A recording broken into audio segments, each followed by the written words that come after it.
What if no one had listened to Paul Revere? The British are coming, you say. Well, that's your opinion. Why don't you stick to your silversmithing, Revere?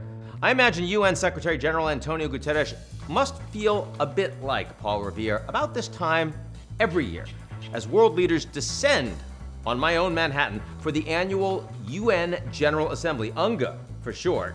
And pretty much every year in recent history, Guterres has delivered some version of the same urgent message. Here he was last year. Our world is in big trouble. And here he was the year before. I'm here to sound the alarm. The world must wake up. And based on some of Guterres' statements earlier this summer, the hottest summer on record, the outlook for 2023 looks bleaker still. Climate change is here, it is terrifying, and it is just the beginning.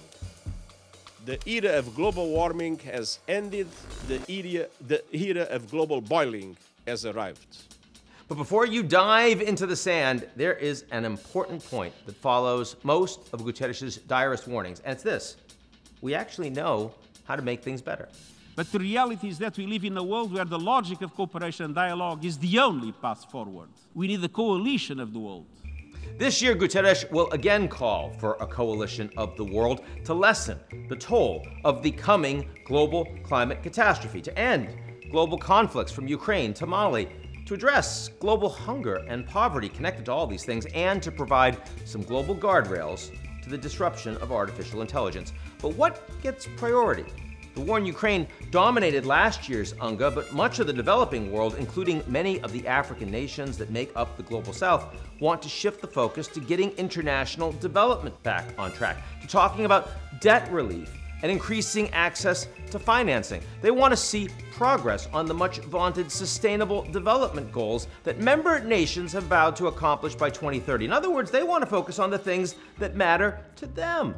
What they don't want to do is spend the entire week talking about a distant European war. I think India's Foreign Minister S. Jaishankar summed it up best at a global security conference in Bratislava last year. Look, a lot of things are happening outside Europe. So the world is changing, new players are coming, new capabilities are coming, but a new agenda must come.